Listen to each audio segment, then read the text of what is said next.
Pada kesempatan yang baik ini, kami dari Pokja 4, tim penggerak PKK Kabupaten Klungkung, akan membahas tentang peran PKK dalam percepatan penurunan stunting. Demikian, Mbak. Oke, jadi PKK dalam percepatan penurunan stunting. Jadi tetap stay tune karena sebentar lagi Tami bakal ngobrol bareng sama narasumber yang cantik. Gagal tumbuh akibat kekurangan gizi kronis dan stimulasi psikososial serta paparan infeksi berulang terutama dalam 1000 hari pertama kehidupan yang kita kenal dengan HPK. Biasa disebut pendek dalam perkembangan ininya. Kemudian apa saja sebenarnya menjadi faktor-faktor penyebab stunting itu sendiri? Bahwa faktor penyebab stunting itu ada kurang lebih ada 4 nih. Yang pertama adalah karena ada praktek pengasuhan yang tidak baik. Di sana praktek pengasuhan itu karena kurang pengetahuan tentang kesehatan dan gizi sebelum dan pada masa kehamilan. Kemudian juga faktor yang lain dari pengasuhan itu adalah karena 30% dari anak usia 0 sampai 6 bulan itu tidak mendapatkan ASI eksklusif. Jadi di awal dari usia kehamilan dan hingga 1000 hari kehidupan ya Bu Iya, Diah ya. betul. Jadi untuk itu banyak juga dong dampaknya yang ada dalam anak yang stunting itu, kira-kira dampaknya apa aja Bu Diah? Terhadap anak-anak balita tersebut. Pertama, dampak yang diakibatkan oleh stunting adalah dampak jangka pendek dan jangka panjang gitu. Jadi kalau ada dua ya ada dampaknya. ya, secara jangka pendek antaranya juga anak itu bisa terganggu perkembangan otaknya, kemudian juga kecerdasannya berkurang, kemudian gangguan pertumbuhan fisik, gangguan metabolisme dalam tubuh. Itu adalah dampak dari jangka pendeknya. Dan prestasi belajar. Kemudian juga menurunnya kekebalan tubuh sehingga mudah terpapar penyakit. Kemudian juga meningkatnya risiko memiliki penyakit diabetes, obesitas, penyakit jantung, pembuluh darah, kanker, stroke, dan disabilitas pada usia tua. Banyak sekali nih dampak-dampak stunting dalam jangka panjangnya ini. Seperti penyakit yang kronis ya Bu Diah ya. Itu berarti tidak memandang usia ya Bu Diah ya? Karena memang dari awal artinya karena 1000 hari pertama itu tidak terpenuhi oleh faktor-faktor itu, jadi secara jangka panjang nanti akan menimbulkan penyakit-penyakit yang kronis seperti diabetes, seperti obesitas, penyakit jantung, pembuluh darah, kanker. Ini kan tidak secara jangka pendek kita lihat, tetapi secara jangka panjang baru dilihat ini bahwa akan terjadi risiko-risiko penyakit seperti itu. Baru diketahui ya setelah jangka panjang itu ya. Upaya pencegahan stunting itu memang banyak, jadi tergantung dari sasarannya. Sasarannya itu macam-macam, antara lain terhadap ibu hamil, terhadap ibu menyusui, dan anak hingga usia 6 bulan.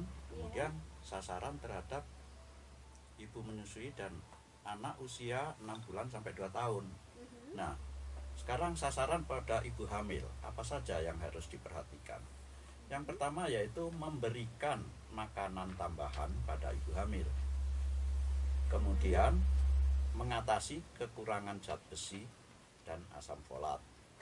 Selanjutnya juga mengatasi kekurangan yodium. Kemudian menanggulangi kecacingan pada ibu hamil dan melindungi ibu hamil dari malaria. Anak itu mendapatkan kolostrum dari ibunya karena air susu pertama dari ibu itu sangat bermanfaat dan menimbulkan kekebalan pada anak. Yang kedua, menimbulkan bonding, itu namanya, kedekatan ibu dan anak secara psikologis itu. Nah, itu. PKK seperti yang saya jelaskan tadi, ada 4 di sana. Terima kasih. Lanjutnya ada apa lagi nih Bu untuk peran PKK? Nah, peran PKK ini juga ada pengembangan perorganisasian masyarakat.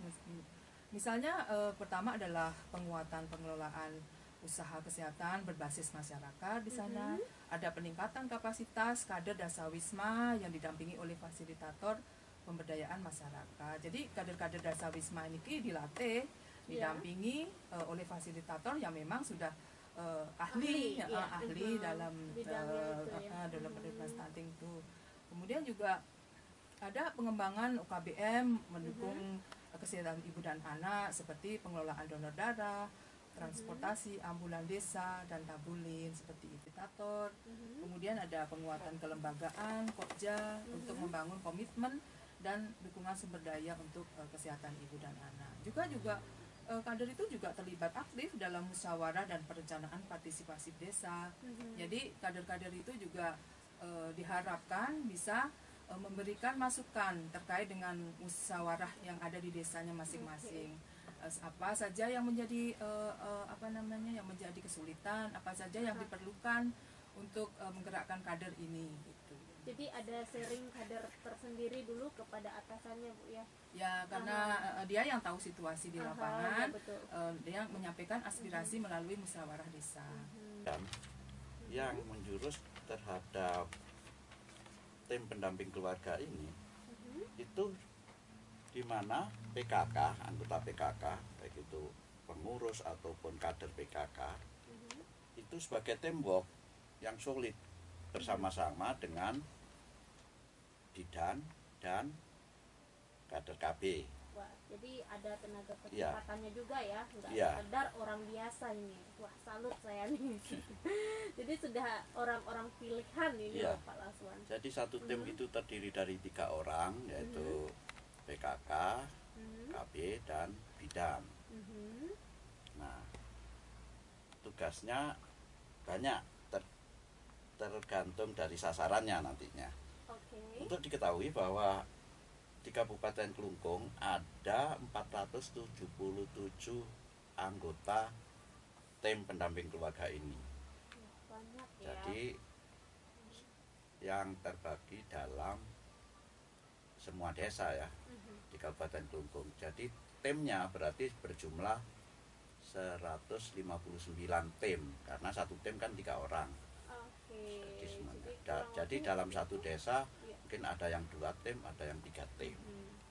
Nah, tugas utamanya adalah yang pertama mendeteksi dini faktor risiko stunting, baik itu yang spesifik maupun yang sensitif. Kemudian pendampingan dan surveillance. Ya, lanjut, ada lagi nggak? Sudah, itu aja. Secara umum. Secara umumnya. Secara detail mungkin. Oke, tadi kita juga sempat ngobrol nih masalah kader. Nah, kira-kira tugas dari kader PKK sendiri apa ya sebagai tim pendamping keluarga? Dalam upaya percepatan penurunan stunting apa saja, kemudian peran PKK dalam tim pendamping keluarga tadi sudah dijelaskan dengan sama Pak Laswan. Kemudian juga sekarang adalah dari sasaran-sasaran tersebut, dari sasaran pendampingan keluarga, calon pengantin, ibu hamil, juga pasca persalinan atau anak usia 0-5 tahun itu tugas kadernya sebagai tim pendamping keluarga itu banyak juga. Yang pertama adalah ketika kita mendampingi terhadap calon pengantin, apa saja sih di sana tugasnya gitu. Itu seperti misalnya mungkin menginformasikan dan memastikan calon pengantin itu mendaftarkan perkawinannya paling sedikit 3 bulan sebelum perkawinannya. Kemudian menginformasikan dan memastikan calon melakukan registrasi di aplikasi pendampingan keluarga. Banyak juga ini, artinya calon pengantin itu harus registrasi di aplikasi sehingga dia bisa tertangani. Karena penanganan terhadap ibu hamil itu sendiri sebagai kader kan gitu. Yang pertama antara lain juga memastikan dan memfasilitasi ibu hamil melakukan ANC 6 kali dan memiliki buku KIA kesehatan ibu anak itu harus ya. Kemudian juga memastikan kepatuhan ibu hamil terhadap saran dokter, apa yang disarankan dokter terkait dengan perkembangan kehamilannya seharusnya juga diikuti gitu. Kemudian juga memastikan bahwa asupan gizi terhadap ibu hamil itu sudah benar. Kemudian juga melakukan KIE dan komunikasi antar pribadi atau konseling terkait dengan gizi dan kesehatan reproduksi. Ini juga harus diketahui. Kita melahirkan kan ibu-ibu ini melahirkan, nah itu kan ada pendampingan kader tersendiri ketika pasca persalinan. Seperti yang pertama adalah edukasi komunikasi antar pribadi konseling tentang pemberian ASI eksklusif. Dan pemberian ASI eksklusif ini kan nanti akan dijelaskan gitu. bagaimana memberikan ESI yang baik sampai umur berapa. Kemudian juga komunikasi antar pribadi, konseling tentang 1000 hari pertama kehidupan. Ya. Kemudian memastikan program bansos stunting tepat sasaran seperti yang saya sampaikan tadi. Kemudian juga komunikasi antar pribadi tentang KBPP. Itu salah satu 4 dari tugas kader terhadap ibu pasca persalinan. Oke. Dalam musik itu kan ada harmonika, ada seruling. Iya. Ini bisa dimainkan dengan mata berkeling. Asik. Bersama PKK kita cegah stunting supaya masa depan nanti tidak terbanting. Kamu dia. Thank you. Ya. Oke, benar sekali. Lanjut. Pergi ke warung membeli gunting. Asik. Pulang-pulang bertemu Bu Ika. Kalau mau mencegah stunting, mulailah dari 1000 hari pertama kehidupan. Wah, ini hebat-hebat ya dari Pokja 4. Sekian barangkali keirian burung apa? Cendrawasih. Cukup sekian. Terima kasih. Kelungkung, Semarapura, Kirang Langkung, Nunas Ampura. Santi Om. Berenang ke Bangka. I love you PKK.